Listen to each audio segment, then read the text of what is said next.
5. Just to add to Rachel's woes, a bottomless bucket of woe. 4. There's just going to be endless speculation about what taxes she's going to have to increase again in order to, quote, plug the gap in the public finances. 3. How amusing would it be if all these bien pensant Europeans who've tried to keep Marine out ended up with a 30-year-old boy president? 2. You now see a new French boyfriend looming on the horizon. 1. We have liftoff. Welcome once again to Planet Normal, the Telegraph podcast with Allison Pearson. Hello. And me, Liam Halligan. They called it Terrible Tuesday, Allison, because Tuesday the 1st of April, a lot of us felt like fools as UK households endured what felt like a cost of living onslaught. Energy bills went up, water and broadband bills went up, some transport fees and TV licences went up, and on top of that, a host of taxes went up on Tuesday, not least council tax, capital gains tax, vehicle excise tax went up, as did stamp duty, making it harder to buy and sell homes. Now, Prime Minister Keir Starmer has been keen to point out that the minimum wage is going up by almost 7% and by close to 17% for 18 to 20-year-olds. But that's a wage hike politicians like to take credit for, but it's paid for, of course, by businesses. And of course, at the start of the new tax year, that's the 6th of April, firms will be hit again by a massive £25 billion hike in employer national insurance contributions. Just the prospect of that's been enough to stall hiring, with firms taking on new workers at the slowest rate since the COVID-era lockdown. And of course, since that rise in employer NICs was announced at Rachel Reeves' budget last October, the UK economy as a whole has hit the buffers, which is why the Chancellor struggled to make her sums add up during last week's spring statement. Despite the tax burden soaring to its highest level in 70 years, local authority workers in Birmingham have left the rubbish stinking and rotting in the streets for weeks. And just 1 in 5 of the public's now satisfied with the NHS, compared to 1 in 2 before COVID. Our NHS rapidly descending from national religion into Britain's bugbear. And of course, looming over us all is Donald Trump, global icon or bungling man baby. He attracts a broad range of opinion. And yet, as we record Planet Normal, we're about to learn the extent to which the US will impose tariffs on the UK, that is, tax on exports to our biggest single country trading partner. Much to discuss, Allison. And later in this episode, we're going to hear an extended interview conducted by you with Ray Connelly, the husband of an ordinary mum currently in jail, serving a 31-month sentence for something she posted on social media. A quite incredible and deeply disturbing situation. But before we get to all that, Allison, I have to ask you, in light of news from Paris, est-ce que tu es Marine? I don't think I am Marine Le Pen, but I am certainly perturbed co-pilot by what's happened to the leader of the national rally in France. You didn't have to be pro-Brexit as we were to be fully aware that when it comes to embezzlement and financial dealings, basically, you'd be struggling to find someone in the European Parliament who didn't have their snout in the trough, to be honest. But yes, as listeners will know, Marine Le Pen has been singled out for misuse of EU funds, which in fact didn't go to her personally, but they went to her party. So it has caused absolute uproar. And Le Pen, who's been doing phenomenally well in the opinion polls in France, has been told by the judge that she will not be able to run in the general election, which she had a strong chance of winning. And she, I don't know what's to go nuclear in French. Anyway, she's absolutely nuts. And she says, the deep state have banned me because nothing else has worked, but we will not allow them to steal this election. We are going to defend ourselves and use all the means at our disposal to ensure I can run, and we're going to win. Wow. What do you think? I think it's really shocking.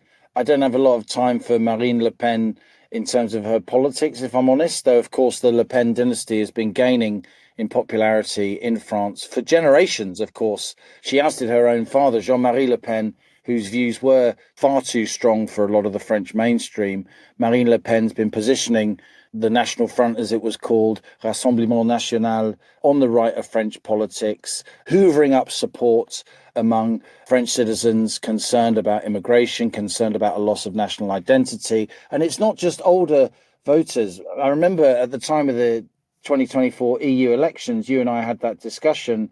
Rassemblement National, their support went from less than 15% in 2019 EU elections to almost 40% in 2024 EU elections among 18 to 24-year-olds.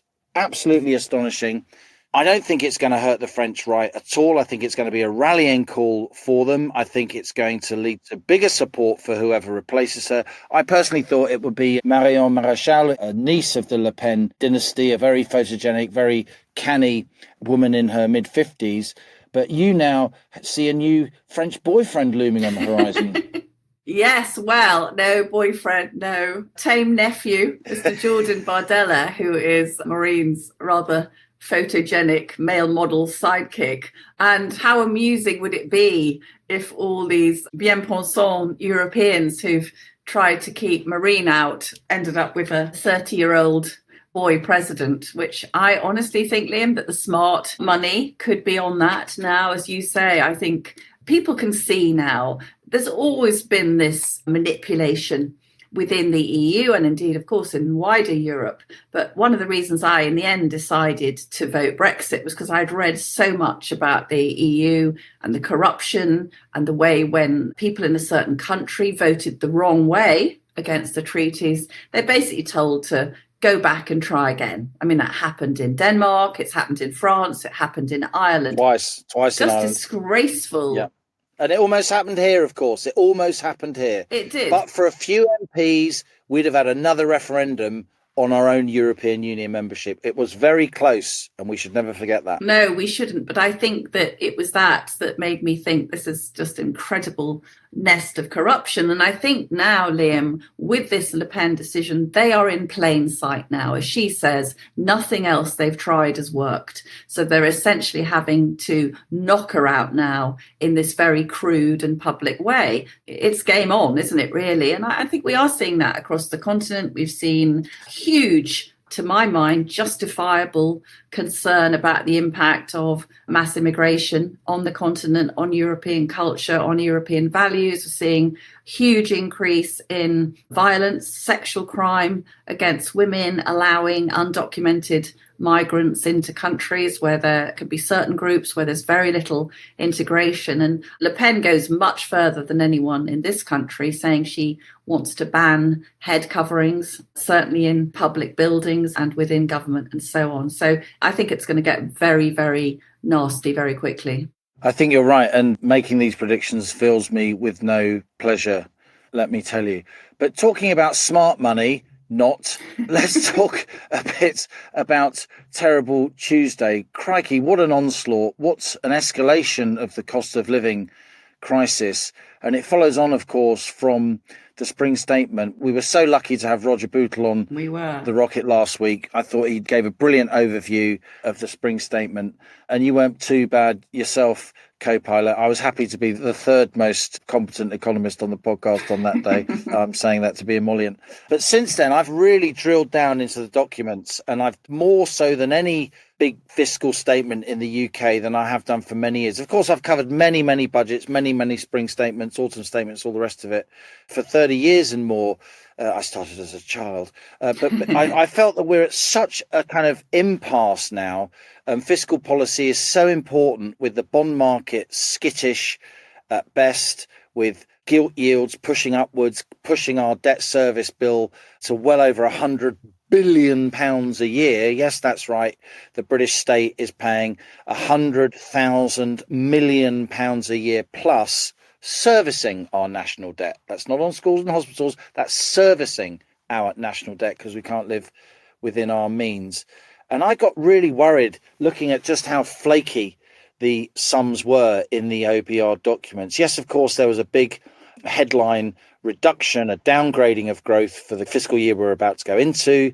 That's 2025 to 2026, from 2% to 1%. That, of course, was very inconvenient for Rachel Reeves. meant that she had to try and make some savings, though, of course, the savings were just slowdowns in the rate of increase of public spending. There weren't actually reductions in the rate of public spending. We're still going to be spending £219 billion more a year by the end of this parliament than we do at the moment, which is a massive post-inflation increase in the size of our state. The tax burden, of course, going ever upwards. My concern is that aside from that totally justified slashing of growth assumptions upon which all the other numbers depend from 2% to 1% for the current fiscal year, beyond the fiscal year we're about to go into, the growth assumptions are going up again in a way that's very, very difficult to justify.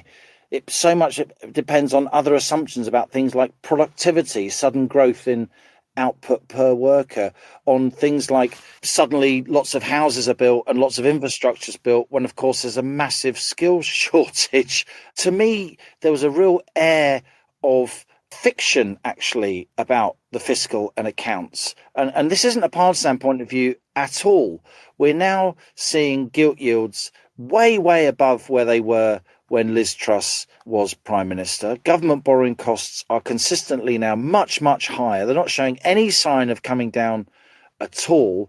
And I'm really concerned, actually, that fiscal policy, the potential for economic instability in light of these tax rises that are coming in, are going to mean, Allison, and again, I say this with regret, that between now and the autumn, there's just going to be endless speculation about what taxes she's going to have to increase again in order to, quote, plug the gap in the public finances. Now, I think we should lower taxes, because I think if you lower tax rates, you get more economic activity and you get more revenue and the fiscal accounts improve. That's, I believe, in what we call the Laffer curve, which we were discussing last week on Planet Normal. The idea that when tax rates come down from a high level, you get more growth, more investment, more consumption, more tax revenue at a lower rate, and then you get a virtuous circle of growth and lower taxation. I think we're stuck, but Labour are ideologically incapable of accepting that the Laffer curve exists. A lot of their MPs are ideologically wedded to ever rising taxes and ever growing size of the state for its own ends as an end in itself. And I think we're now in for quite a few months of really ghastly speculation about when the next tax rises are coming. And I think that's going to drive us into an even lower growth scenario than the one that the OBR has predicted for this year at least. I'm going to shock you now, because I listened to a Radio 4 documentary about the Laffer curve. Wow. I mean, I was trapped in a car, so there wasn't much escape. You had no choice. I think what you've just said, you always say this in your, very brilliant, measured economist way. This is deeply disturbing stuff. So we were led to believe, were we not, in the coverage of the spring statement, the OBR's, been the stern headmaster coming in, telling Rachel, she's got to keep a certain amount of headroom. She's not allowed to do this. Growth has gone down. But what you found out, Liam, combing through the fine print, is actually that they were giving far too charitable interpretations. In fact, as you say, fantastical, perhaps, predictions of what's going to happen. So effectively, this OBR is not the stern headmaster, but has been giving Labour a lot of covering fire that it doesn't deserve. I think that's right. I mean, obviously, the headline forecast, which was well trailed beforehand. I mean, the forecast, which is a deeply market sensitive thing. How did it get in the papers beforehand? I mean, the journalists concerned, chapeau to them. They're doing their jobs. But what was the state doing leaking that forecast in order to, big it up as look how hard we are, look how tough we're being on the government. But in the subsequent years, beyond this fiscal year, the growth forecasts are going steeply up. And if you look under the bonnet of where these forecasts are coming from, those increased growth forecasts for the subsequent years, which make the numbers add up, at least on paper, they're all contingent on really wild assumptions about, big increases in productivity that we've been waiting for like Godot for years. So the sort of big sharp increase in productivity. The graphs are on my X account if anybody wants to follow on Twitter. There's just a sort of steep increase in the productivity graphs from the OBR, and they just keep pushing it out every year. They push it another year into the future when it doesn't happen. And if you have a big increase in productivity, of course, then you do get more growth, then you do get more tax revenue, then you do get less benefit spending or a slowdown in the rate of growth. So the public finances start to improve. But I don't see where this big increase in productivity is going to come from, Alison. I just don't. And I don't see us building, I'm the guy that wrote Hope and Truth. It's all about how you build more houses. I don't see a 1.5 million houses being built in this parliament because we haven't got the brickies and the electricians and the plumbers to do it. And the amount of money that the government's talking about putting into apprenticeship schemes, again, is absolutely risible in terms of the scale of the problem. We know all the brickies and electricians around Halligan's gaff. Still trying to knock down that chimney breast. But listen, even your apprentice economist can tell that with this rise in the minimum wage, with the rise in the national employers' national insurance contributions, the most likely thing that's going to happen is unemployment is going to go up. So the idea that they're going to have a higher tax take is absolutely farcical. And just to add to Rachel's woes, the bottomless bucket of woe. There's a title for this week's episode. Bottomless bucket of woe. There's a hole in my bucket, dear Rachel, dear Rachel. But we've got Donald's Liberation Day, haven't we? The UK, having Starmer, of course, went to the White House, to the Oval Office, sat there solemnly announcing that the United Kingdom had marvellous freedom of speech, absolutely marvellous. Just don't say anything he disagrees with, Liam.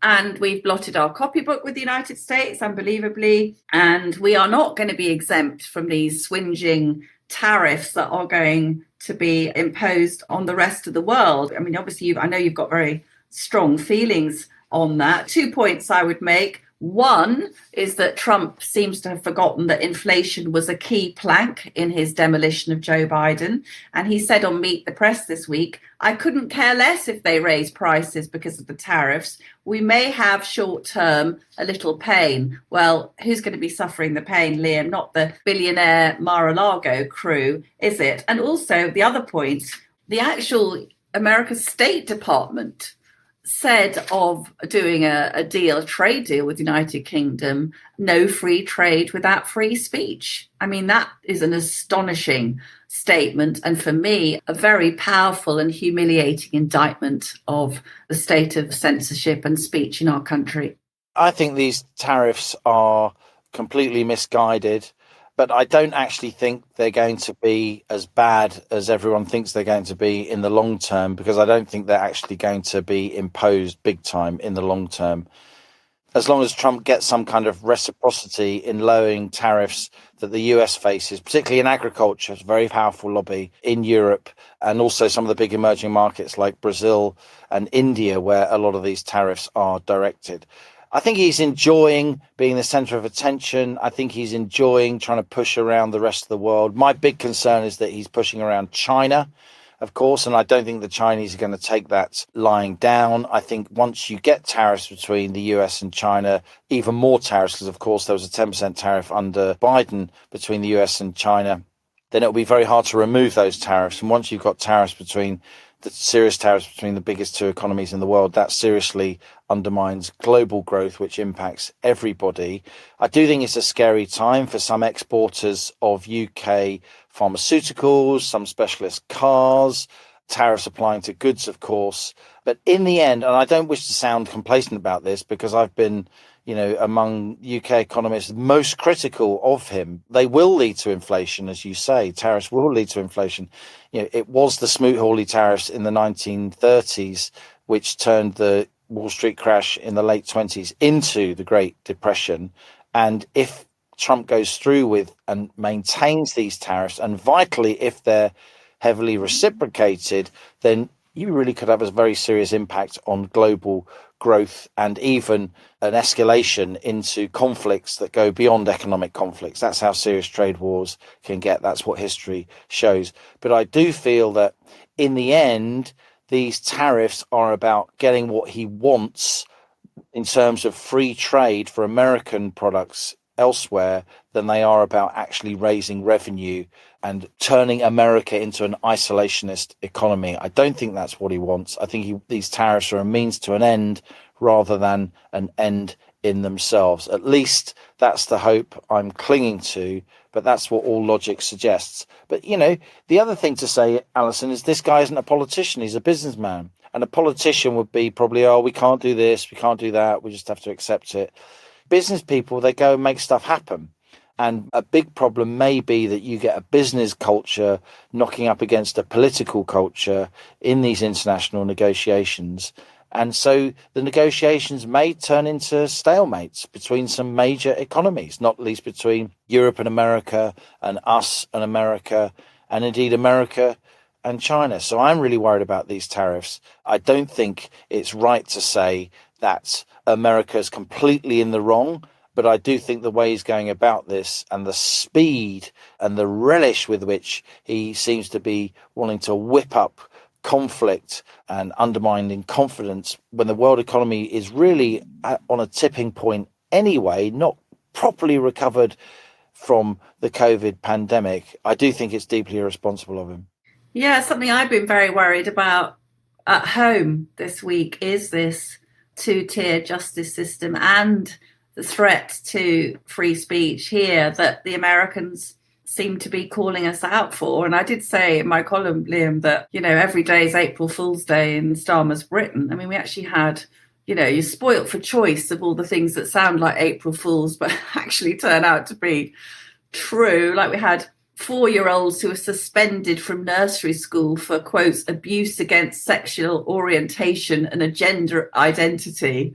I mean, my friend's 4-year-old boy who basically thinks he's either a dinosaur or a tractor. So he's not going to really know, he's not going to be transphobic because he doesn't really know what that is. But very, very big story bubbling along. The Sentencing Council, another of these very powerful quangos which managed to boss our democratically elected politicians around. And this sentencing council was basically about to destroy equality before the law. And they were introducing special consideration by judges for certain protected characteristics. And that meant, Liam, that they were going to ask for pre-sentencing reports if a defendant was from an ethnic minority group or a particular religious or sexual group. So basically no mitigating factors for you if you're white or straight or Christian or indeed part of the British majority. And what happened was, under intense pressure from Robert Jenrick, big shout out to him, Shadow Justice Secretary, who threatened an injunction at the final hour, and the Sentencing Council did withdraw that hugely divisive rule. The government and the Justice Secretary, Shabana Mahmood, of course, are trying to claim credit, saying they threatened emergency legislation. But the truth is they only acted because of the huge embarrassment that the Tories and Reform, threatening to tell the majority of British voters you won't get equal treatment before the law in your country. And we'll also see that, Liam. I think one of the biggest stories of the week actually was the story about a producer for Times Radio. I know you commented on this.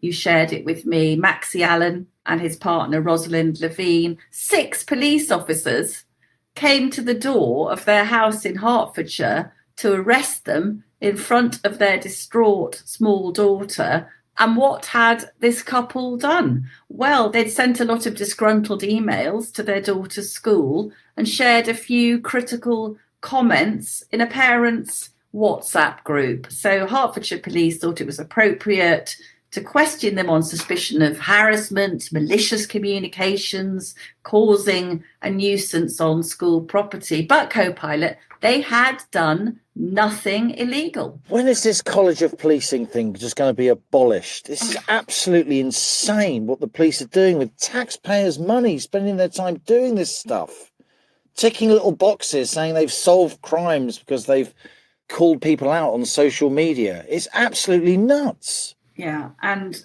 it looked more like a group of coppers you'd send round to a drugs bust, didn't it? Have these coppers got no self-respect? No, really? We are witnessing the rise of Orwellian authoritarianism in the police. And essentially, as I've discovered, because through, as you know, painful personal experience, as a senior copper said to me the other day, the police used to police crimes that had taken place. Increasingly, they see their role as policing crimes that might take place. And we can all see the potential flaws in that, Liam. Can I just say, our police do get quite a hard time by the media. I think sometimes they deserve it. But I think, in my experience, regular rank and file coppers that I've known and dealt with, they're decent people. They got a really tough job. Yeah. A lot of them are really public servicely orientated. And a lot of them, again, they get lots of abuse and knocks. But a lot of them, they ooze common sense, right? They've seen so many things. They're streetwise. They're savvy. I mean, what are cops saying in private when they're sitting in their cars outside people's houses who've been a bit fruity on social media, going in to warn them and maybe even arrest them? They must be sitting there saying to each other, this is mad. When are our bosses going to wise up? When are they going to stop sending us from doing these time-wasting errands rather than actually fighting crime? Because they must know how the public feels. They're not allowed, I've been told, they're not allowed to use common sense anymore. They used to have discretion. So this senior copper said to me, Allison, if your case was rubbish, if that had come across my desk, I'd have told the sergeant to bin it, right? So he said, increasingly, people are not allowed to say, just put it in the bin, it's ridiculous. They have to pay heed to the most trivial grievance. It was basically sort of really irritated time wasters coming through. But there is something really alarming, right? There's this thing, the Telegraph had a story about it, called the Police Race Action Plan. And the theme of the plan is that the police must be, quote, actively anti-racist to address so-called disparities in the criminal justice system. And I've been told that every single chief constable in the country is signed up to this police race action plan, and they're rolling out training courses for all those regular coppers that you're talking about. And they are told now they do not have to treat ethnic minorities the same as other members of the public. And get this, Liam, arrest rates should be equalised between groups, even when there's one group which might be disproportionately involved in a certain crime, let's say machete attacks or female genital mutilation. Doesn't matter. You have to equalise the number of arrests. Well, I think if you were in South Wales, just to take a random example, you'd be quite struggling amongst my aunties and cousins to find many people who committed female genital mutilation. But never mind, the College of Policing has decreed that this ideologically motivated anti-British madness should be unleashed. And I'm reaching the point where I'm thinking, this has really gone too far now. That couple we mentioned, Maxie and Rosalind, may well bring a malfeasance in public office case against the police. And this is the way it's going to have to go. Individual officers, if they commit an offence against innocent members of the public, they are going to have to be reminded that there is a law that applies to them as well.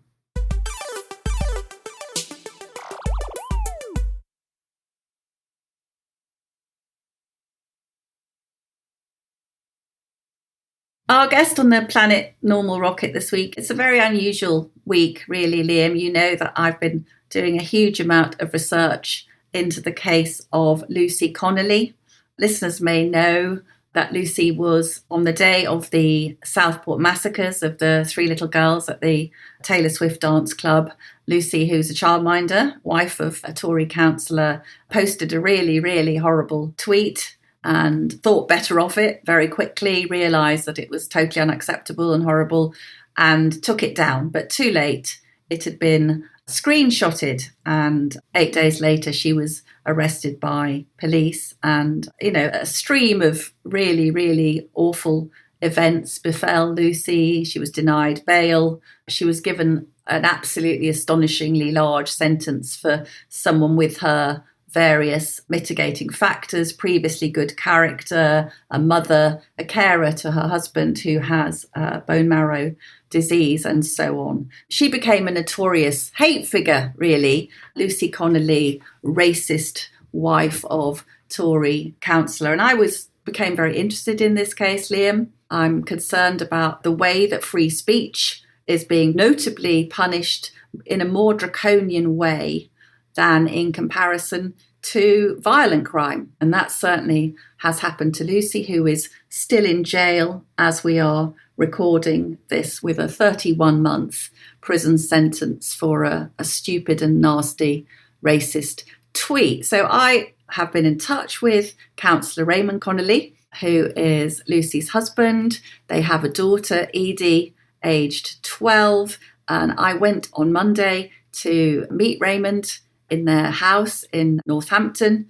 And I was able to talk to him about everything that's happened to his wife, this horrendous thing that has befallen their family with all sorts of wider ramifications. One of the mitigating factors, Liam, that the judge sentencing Lucy did not take into account was that Lucy and Ray were bereaved in 2011 after terrible medical negligence by the National Health Service. Their baby, 19-month-old Harry, brought home from the hospital despite Lucy saying, please put him on a drip, sent home. They woke up at 4 a.m. and Harry was dead in their bedroom. Absolutely traumatic. And Lucy is profoundly triggered, as Ray has explained to me, by any news of children's suffering or death. So I began this very difficult but important interview, I hope, by asking Raymond Connolly to tell me about their baby, Harry, that they lost. She was made up with the little boy. He used to walk in the rooms, the whole room would light up with him. Even at a year to 18 months, he used to just walk into everywhere, and for some weird reason, you'd spot him straight away. You know, white blonde hair and whatever, and mischievous. Did it make Lucy an angrier person, a more volatile type of person, more easy to... I know you said that in stories about children being hurt. Yeah, I think... No, she wasn't really angry. She still got herself back on track. She wasn't going to let these people beat her. And she just went on, and she loved looking after kids and loved looking at... And when Edie came along, she decided that she would look after... So she jacked a job in a Barclay card and just done childcare for like 10 years. But the kids do turn up here. It's their house anyway. So when you came back on the day of the Stockport murders, the little girls, because she was easily triggered by news of children's suffering or death. She don't... When kids get harmed or anything, Lucy will be, she would just start rowing out. Yeah. And moaning about the government or whoever she feels. So just to be clear, that the news that was coming out about little girls at a dance class had been stabbed, killed, that would be enough to make her in a very upset state. Oh yeah, she was scared to death, because I thought almost like she was scared at that's why I couldn't get in the house, because they'd left the key in the door. So she had locked the door, so she was worried. Yeah, and she was here with the children. She childminded. Yeah, normally I can get in with a key, but she'd purposely left the key in there, so I couldn't get in. Yeah. So then I was like, "All right, what's going on?" And obviously she told me that this had happened. Yes. Had she been, since Harry's death, on medication? Had she had on and off? She'd have things what would set her off, if you know. Like this would set her off, and she'd have to go and get antidepressants. That evening, about 8:30. She's on Twitter. Obviously, there's a lot kicking off on Twitter about a lot of allegations and so on. And then Lucy tweets her horrified reaction to the murder of the 3 little girls. Mass deportations now. Set fire to all the effing hotels, full of the bastards for all I care. While you're at it, take the treacherous government and politicians with them. I feel physically sick knowing what these families will now have to endure. If that makes me racist, so be it. Now, when you hear me reading that out, Ray, is that out of character for Lucy? Is that Lucy very upset? What are you thinking? She's very upset. But the racist, it's like I could stop this in an instant if I showed you Lucy with the kids. If I said, if she's racist, which I know she's not. No. It's quite interesting that she says, I feel physically sick knowing what these families will now have to endure. So that's her talking about her. Well, she knows what she's always heard people, but if you have counselling, you'll get over it. I'd like to tell these people that you don't. You have to live with it. Well, because obviously Harry's situation was quite traumatic. We've took him down the hospital several times and they kept telling us there's nothing wrong with him, and we're overbearing parents, overprotective, sort yourself out. But there was just something wrong. Obviously, then the next minute we wake up to a dead baby in a bedroom. Yeah, which is absolutely harrowing. Would you say that the target really, she was talking less about the sort of legal immigrants with whom she interacts and works and lovingly takes care of their children, that more what she's worked up about is illegal people who come and pose a threat? Do you think that's what it was? Well, yeah, and that's what she said. She had her police interviews and went through it all, because the probation officer said that I've read everything, Lucy, and I'll be recommending a non-custodial sentence. Right. And then obviously it was coming up to the trial, and the probation officer got the criminal prosecution summary. She's going through it over the probation officer, and Lucy goes, hold on a minute, I've not said that. She goes, this is police criminal prosecution from your interviews, because I've not said that. And Lucy did start crying because she got so emotional. She goes, who's seen that? Who has seen that? She goes, this is what's been released. And I'm reading it, I thought, that don't sound like Lucy, where it would say, like, Lucy's got a problem with immigrants walking our streets. That's what the criminal prosecution summary said. But I said, that don't sound like her. I rang Liam up, the solicitor, and I said, can you get the transcript from Northamptonshire Police? I don't think they'll give it to me, because Lucy's saying that criminal police are lying. And he's going, well, look, Ray, I mean, it's a criminal prosecution summary. I said, yeah, I know, but I'm mindful of the situation Lucy's in. I'm mindful of what I've been hearing on the TV from Keir Starmer and the Home Office condemning these people, labelling them as far right. So I said, I just want to dot the I's and cross the T's. I said, please, can you get it? But it took him ages to get it. And it was like 2 days before she was going to go to Birmingham. Yeah. So I wanted it in Birmingham, Yeah. But I got it, and then Liam sent me the text message, and he goes, Ray, I've just been through it, and it's full up with wrong and misleading information. But that was the criminal prosecution summary. Are you saying to me, you've mentioned Keir Starmer and the Home Office making very strong statements about far-right hatred, thugs and so on.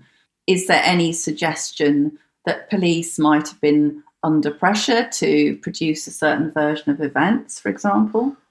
Well, for a version of events, what they've got, obviously I haven't seen the transcript, I'm only going what I was told. I did hear him talking, Liam, when he was presenting his argument about whereas Lucy didn't say she's got a problem with immigrants walking the streets. It was, I've got a problem with, like, unvetted illegal immigrants. Right. And they'd missed them, they'd missed that sort of stuff out. We know that Lucy posted that tweet, took the dog for a walk, thought better of it, and seems to have taken it down. And I've heard within 2 or 3 hours, the police, as you said, turned up that morning, 8 days later. Now, the first thing that shocked me was that Lucy wasn't granted bail. When you heard she hadn't got bail, was the solicitor surprised? Were you surprised? At the end of the day, I had no idea what I was dealing with and who I was had to speak to, who these people were. So Lucy got somebody who was appointed. Now there's not a chance in the world to get a 6-year advocate defending Lucy. And then watching the TV, and I'm watching it all. I'm watching Keir Starmer talking, and I'm thinking, oh my God, she'd already been condemned. They'd already made a decision. She was supposed to go for whatever the narrative of government were going to start pushing out. So bail is denied. She's in Peterborough jail. There's then a lot of the pressure to plead guilty goes up, doesn't it? I mean, at this time, Lucy's got on really well with all these prisoners in there. I mean, there's a couple of girls in there. They didn't get off to a good start, and it probably weren't their fault for where they ended up now. One of the solicitors is advising her to plead guilty, and she'll be out by Christmas. Is that correct? Well, yeah, she's rung. Basically, they're telling her, you haven't got a chance. You haven't got a chance, okay? And then obviously Lucy's listening to all the TV, and the girls in there going, oh, you're and your husband's all over the TV, Lucy. The girls in the prison have said, I think they already know you've had it, Lucy. I think even if you went into a jail, we know you might struggle. And even my brothers in America said, Lucy's out there in America. She's on the TV. They're in New York, they were. So she felt that the publicity about her was obviously so damning, so bad. She was racist, Lucy Connolly. That it was better to plead guilty and get out early with this reduction in sentence. That's it. So I think she was pretty much told, look, if you plead guilty, Liam said 2 years, you'll do 40% of that. You've pleaded guilty, so you'll get a 33% reduction, which she didn't get 33 because, she entered a no plea because she had no counsel. Lucy kind of worked it out then in her mind with sentence served, counting as double, with reduction. She could be out before Christmas if she pleaded guilty. Yeah. Looking at what the mitigating factors she had, and one reason various people have said to me they think she almost certainly would have got off if she'd got to a Crown Court, is because she obviously had the history with Harry and mental distress from that. She had no, of extremely good character. She was a mother to Edie. You yourself, Ray, have not been that well, not always that well. So she's partly has caring responsibilities for you. And then we come to these references for Lucy from the parents of the little children she took care of. They talk lovingly about Lucy taking care of the children like her own, never any whisper of racism because she's taking care of black-skinned children, brown-skinned children, obviously had no issue. And in fact, there was an amazing detail, which was that I think it was one of the Nigerian parents that when Lucy was in the court, that had she written him some kind of recommendation for a visa? Oh, yeah, she was a doctor. Lucy had filled all his visa papers in for him to get residency. So this is a very strange kind of racist, isn't it? Filling in the visa application for an African doctor. And what struck me was reading the sentencing remarks from Judge Inman was almost no credit given to these many factors in her favour. Is that fair? I did email Kemi Baddenek's team and asked her what she felt about all this. She got one of her assistants to come back to me, which she'd nailed it on the head and she knew what was going to happen. She goes, well, let's just, Ray, obviously this is a live case. I can't make any comment. Let's just hope that they use the equality of law and not make this a far right issue. As soon as Judge Ingham started talking about diversity and inclusion, I thought, oh my God, you don't know this. You've not read those letters from those people. These people, if anything happened to them, they would quite happily let Lucy keep those kids and look after them. As soon as he said that, I thought, obviously he's not read those character references because you wouldn't read them and you could see how they were wrote, not like AI, they were wrote from the heart. And they were just a 6. I could have got another 6 for him if you wanted to. And one of the women, one of the ladies said, Lucy's the kindest British person I've met. I was on the train. I'm thinking, I'm going to get rid of this. I'll get rid of that. I'll cancel that. I'll cancel my golf membership. I'll keep Edie's gym membership. That's £33. I've already paid the golf membership, so that's all right. And just have to cut down on pretty much everything. Because you'd lost Lucy's income. Exactly, because she's obviously self-employed. How did you break the news to Edie that Mum was going to be in jail? Well, she was having a few issues at school. I went into the school and the teacher started talking about it to me. And I was going, well, what's the release date of Mum? And I'm like, obviously, I've got Edie next to me. And I said, apparently the 21st of August. And Edie's like, broke down, bawling her eyes out. And obviously he's like, oh my God, like that. Because didn't you know, Edie? I said, no, I didn't. I was always trying to go day by day, like, oh, we've got this appeal, we've got this, we're going to put this thing in, we're going to do this, we're going to do that. I was always trying to put that day off. I was. So she did really upset about that. And I think but unfortunately, it's just a problem for me at school with her because she's got bad anxiety anyway now. But she's all right around the house with me and whatever. One of the senior teachers has written a really very nice letter explaining how Lucy's absence has impacted on Edie's mental health. And saying, if we are a fair and a just system, Lucy belongs at home with her child. I mean, that hopefully that will maybe be used with the appeal. Yeah, I mean, obviously Lucy's used that evidence and my own condition as supportive evidence for exceptional circumstances. But this is when I started to think, obviously there is a political agenda here. It must be, because all Lucy's appeals are late. So girls are putting appeals, they'd get a decision and she'd be waiting, and then she'd get a meeting with the governor and obviously denied.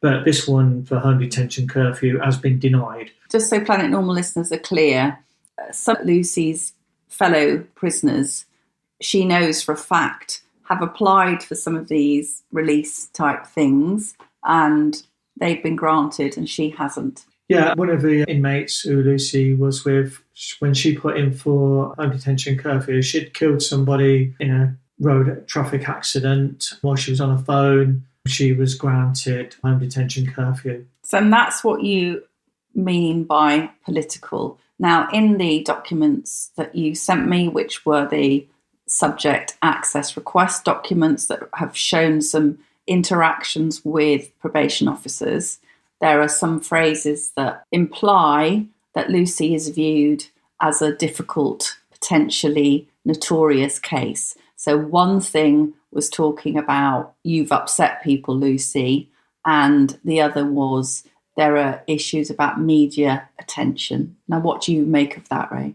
Oh, I just couldn't believe it. At the end of the day, if Lucy's going to have interest in the press now, I don't think they're going to be interested in 3 or 4 months' time on a release date, I'm sure. I said to Lucy, I said about social media, there's always got something about somebody or something, and you so.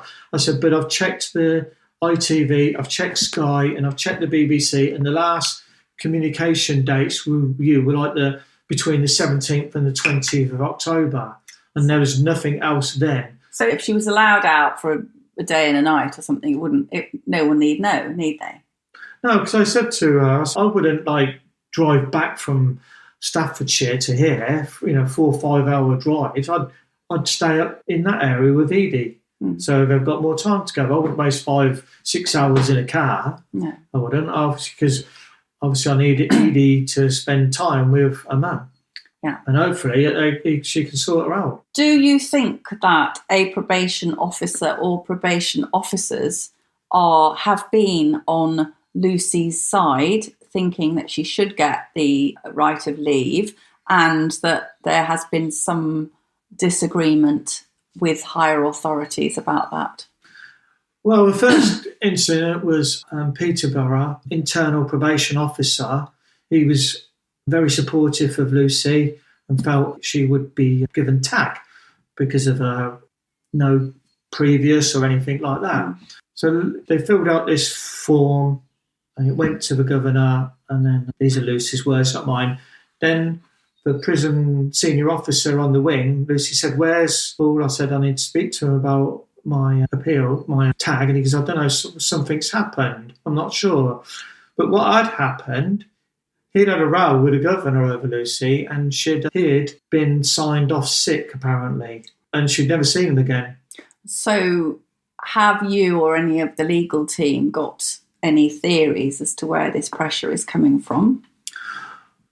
Well, this is my own personal opinion. All I know is that whoever's making these decisions are outside the prisons, I would assume. And I'm saying that because there's a delay. So it's like the last Drake Hall where she is now, the probation officer said, under normal circuit, this is a done deal, Lucy, for you to get home detention curfew. But you are Lucy Connolly. That's his words, not Lucy's, not mine. The probation officer, and unfortunately, it did fall flat on its face. She's not going to get that home detention curfew. I should say that I consulted a prisons expert, and he said there is no way that Lucy's fame or notoriety or publicity should interfere with her right to get these release things. There was another person, I don't know if it was a prison officer or a probation officer, who said, "You're nothing like we thought you were going to be." The officers turned up to take Lucy to court, and the two of them turned up. They come up to Lucy's cell to get her, and they said, "Look, Lucy, we really wish you the best of luck, and we hope you don't come back. You're nothing like the person we was told to expect." And then Lucy said, "Well, what do you mean?" Because, well, when you first arrived here, we were told to expect someone who's going to kick off and extremely violent.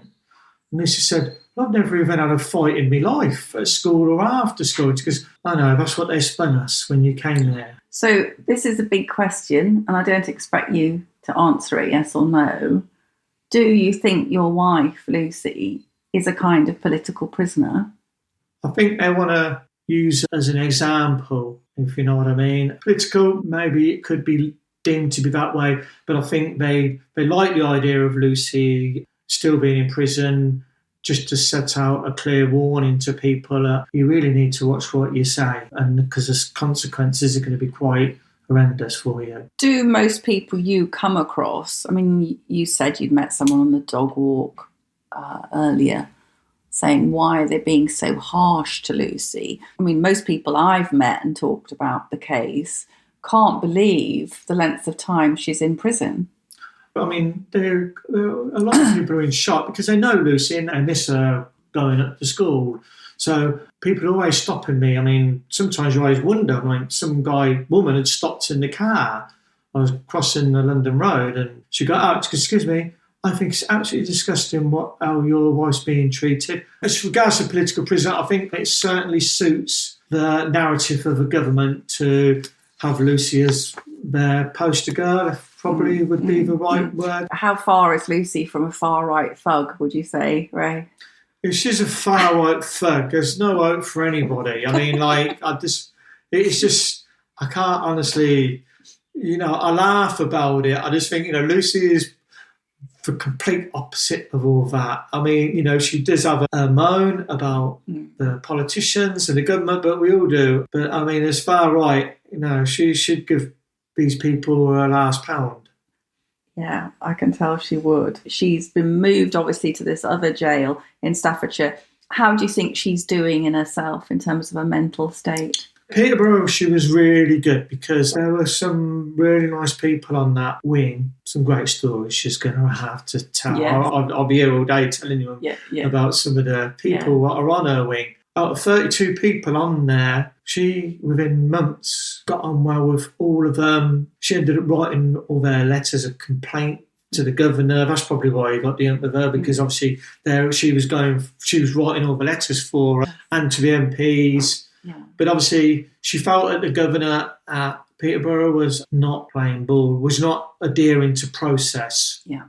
So then she had no choice to put in for a prison transfer. I don't think she likes the prison where she is. The girls there see her as a Tory toff, because that's how it's been portrayed, I guess. She's got the sort of grit to see it out. She has. It's tough for her because they're youngsters, they're like kids.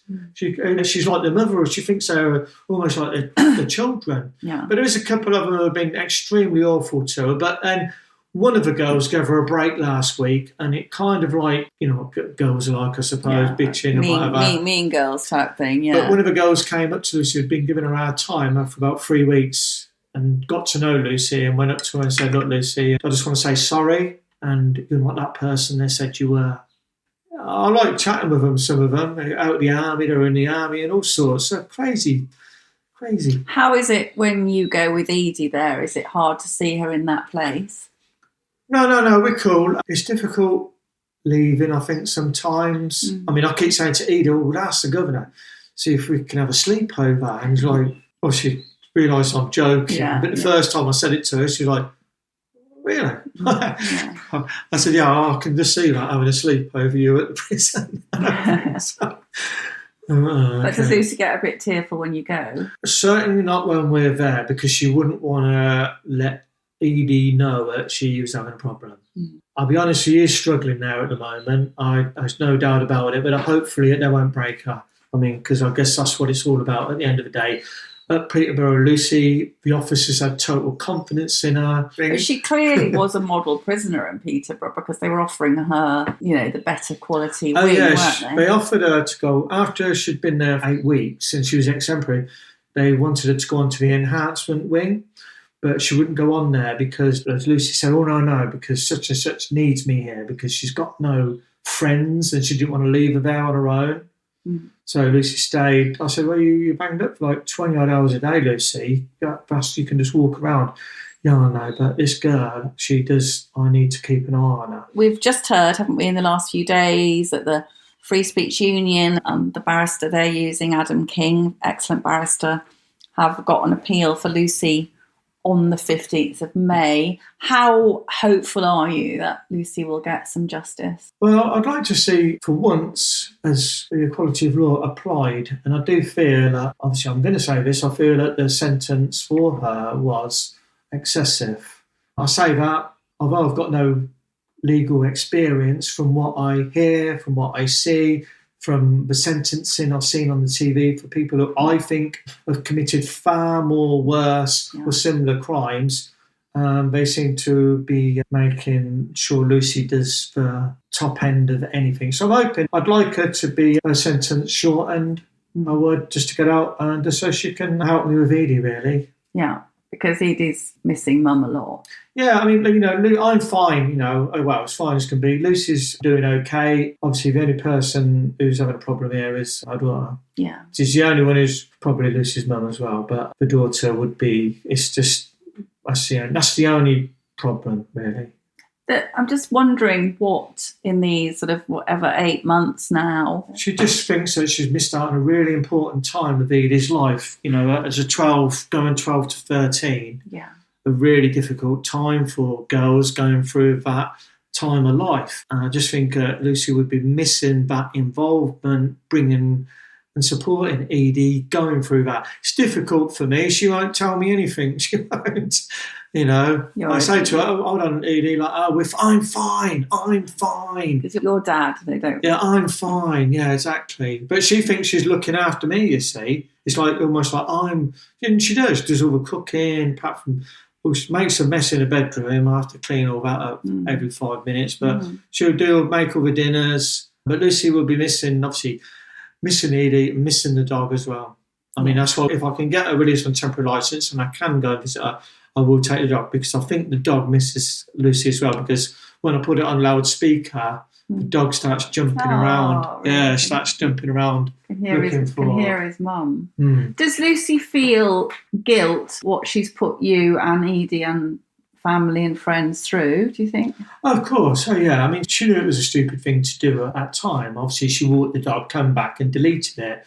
But obviously, 8 days later, my son texted me. He said, Dad, have you seen on Twitter? I went, no, on Lucy's thing. I said, no, I haven't. I'm not on her thing. I'm not. He goes, it's all kicking off. I'll send you what she said. And her husband's a Tory councillor. And then, and obviously over days it had pictures of, those things like Edie coming up there like Tory Foxington scum. She's only 3 years of age on a pony club. You've had you said you respect your wife, she's a good person, she's not a racist, and you got some trouble for that, Ray, didn't you? Oh, yeah, I've got letters of complaint went in because obviously they said that I'm supporting Lucy, but I spoke to the people who know about racism, who are from the Bangladeshi community, the Nigerian community. They know about racism, I don't, and they said not a chance. So who do I agree with? A couple of Labour activists or these people who know about racism far better than me because they've had to deal with it. I haven't, other than people banter at work. These people have, and I've spoke to them. I double check everything, and not a chance. And that's what they all said. No way whatsoever, Raymond. No whatsoever. She's just a moment of madness. What do you think in general? We've had a lot of publicity about people posting things on social media and then getting the police involved. Do you think it's gone too far?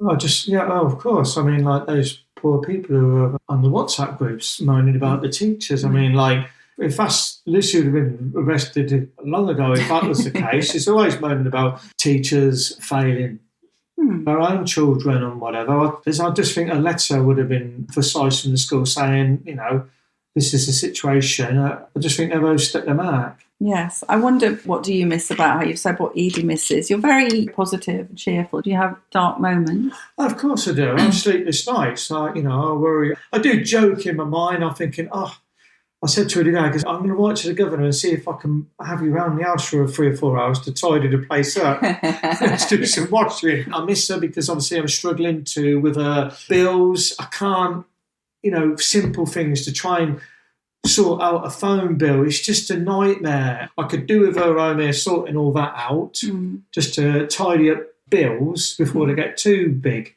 I can just about manage to sort and pay out my own gas, electric, water, mortgage, and that's it. Ray, if you had to, obviously you've got lots of Planet Normal listeners, what would you like to say to them about Lucy and the experience you've been through? I think Lucy's just been thrown into this situation. It must have been so traumatic for her, but I'm so proud of her because I can't believe she must have a tremendous resolve to be able to cope with the hostility, not from prisoners, but from the authorities as regards to her to get home and see her child fairly. Everything it always seems to be something in the way. And she does cry, she does break down, and then she gets up the next morning and she's ready to take them on again, and she does. And I'm hoping that they won't break her. I mean, it's tough. She's got 4 months for her sentence to finish, I think, conditionally. And I'm hoping that she can hold on and not let them get to her. Because Lucy was a good person going in there. She really was. And I want that person to come back out. She will. I hope she will. On behalf of Planet Normal, Councillor Ray Connelly, I want to say how amazingly you've been coping with this terrible situation. I think you should be really proud of yourself. Resilience and strength that Lucy's shown. I don't think she belongs in prison. And we hope she gets out very soon and is back home here with her wonderful husband, daughter, and very nice dog. Thank you so much. All right, cheers. I appreciate your time. Thank you so much. All right. Thank you. Thanks. Well, Allison, we've had some pretty incredible interviews on Planet Normal over the years, and I think that's right up there with the most compelling, arresting, and actually the most important. This is a story of an ordinary family, an ordinary mum, but I do think it's a story with very, very big implications. I'm not a lawyer, but I just can't understand how the judge has escalated the sentence to the extent that it has been escalated, when it strikes me there are so many mitigating factors, but the situation seems so strange. I've been digging, as you know, this past couple of weeks and talking to probation officers, police, lawyers, and of course to Ray and members of the wider family. Something very wrong has happened to Lucy Connolly. As Ray and I discussed, a senior lawyer said to me there was no way she should have been denied bail.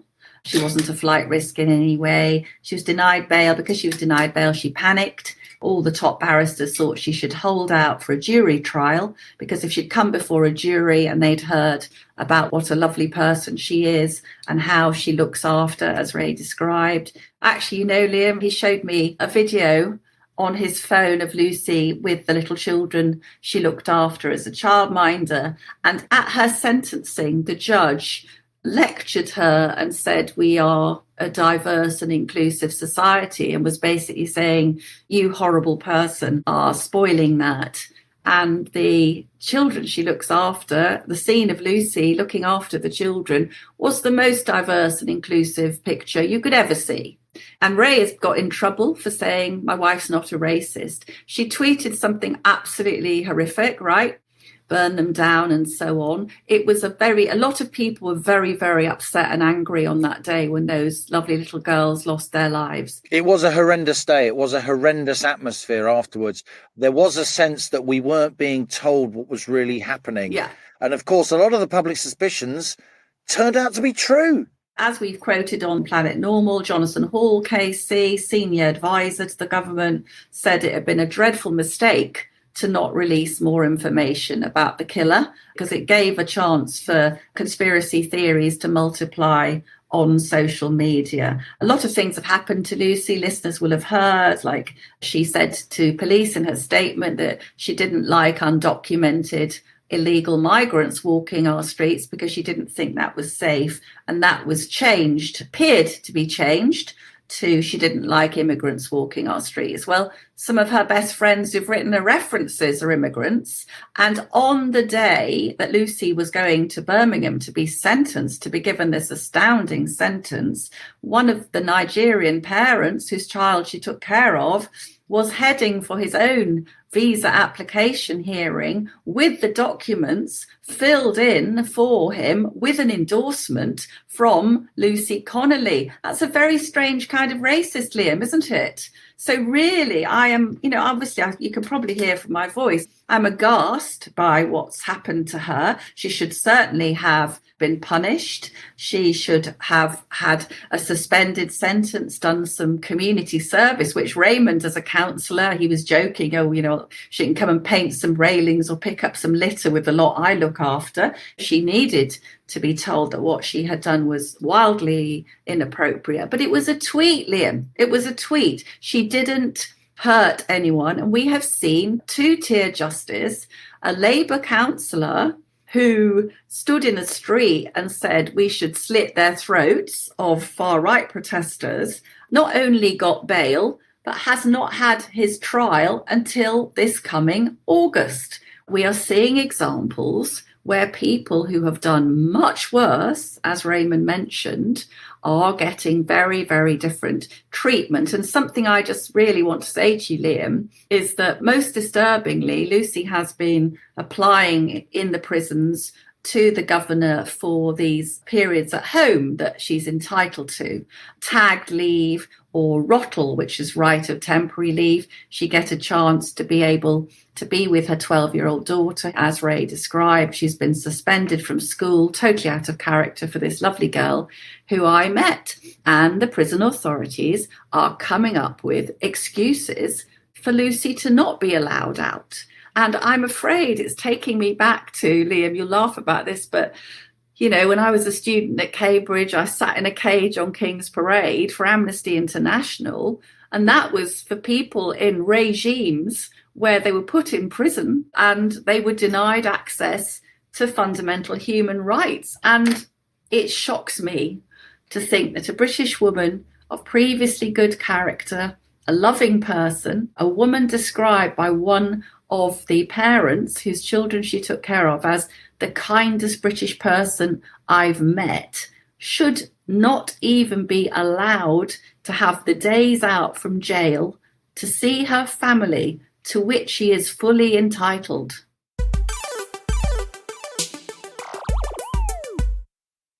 And now, Alison, on to our listener emails. Your messages sent to planetnormal@telegraph.co.uk. Please keep them coming. We learn so much from you, the citizens of Planet Normal. Jackie says, Dear Alison and Liam, we listen to your show every week as our one piece of sanity in an ever mad world. I'm glad Jackie thinks we're the sanity lives, because I went bonkers here to me. Anyway, reading again today, says Jackie, about the two-tier justice system and the latest gem from another quango, the Sentencing Council, it reminded me of the 45-page tome I had to read as head of HR of a charitable foundation to ensure that we met the PSED, that's Public Sector Equality Duty in schools. As a foundation, including an independent school, we opened 3 free schools, and I very soon became aware of all the obligations, aka bureaucracy, we then became subject to. As you and your colleagues at the Telegraph have shone a light on the many injustices now prevailing in the name of equality, it has become more apparent that the source of all this is the Equality Act 2010, which introduced PCED. This spawned and enlarged a slew of quangos, including ACPO and NHS England, to draft and police guidelines for their respective public sector departments to ensure that they met their PSED, as well as leading to an explosion in HR and DEI roles to implement them all. All this, says Jackie, to simply churn out stats to stand up in Parliament and say, here, look what we've done. We need a bonfire of quangos to immediately stop the short-term madness, saving money while steps are taken to unravel the Equality Act. Whilst it was well-intentioned to address true inequalities, as with all attempts to engineer social change, it is actually achieving the opposite. Thank heavens I retired from HR, as I no longer recognise the profession, which was always meant to be a support function for business, not the tail wagging the dog. Keep up the great work, both of you, and lots of other flattering platitudes to ensure that my email is read out. Jackie. We saw what you did there, girl. Very sneaky. Well, you got read out and you're the first one. This is from Bruce. Congratulations, Liam, on the launch of your Substack, which I hurriedly subscribe to, adding to my weekly consumption of the Column of Common Sense and the Rocket of Right Thinking. I never took you for a Keynesian, but I love the title, the acronym for which rolls off the tongue as easily as WEF, WHO and WTO. Of course, my Substack's called When the Facts Change, WTFC. Though Keynes didn't actually say when the facts change, I changed my mind. So there you go. And I've had that on good authority. Seeing this, I can only guess, says Bruce, at what Rachel Reeves might call her Substack. When the facts change, I double down. We can only hope she also rips off your economic ideas in the meantime, or she'll take us all down with the ship. Best of luck, Bruce. And this is from Peter.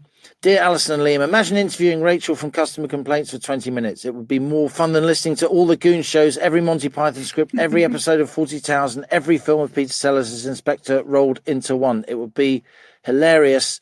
And Jeff says, Rachel Reeves' cost-cutting used a butter knife when an axe was needed.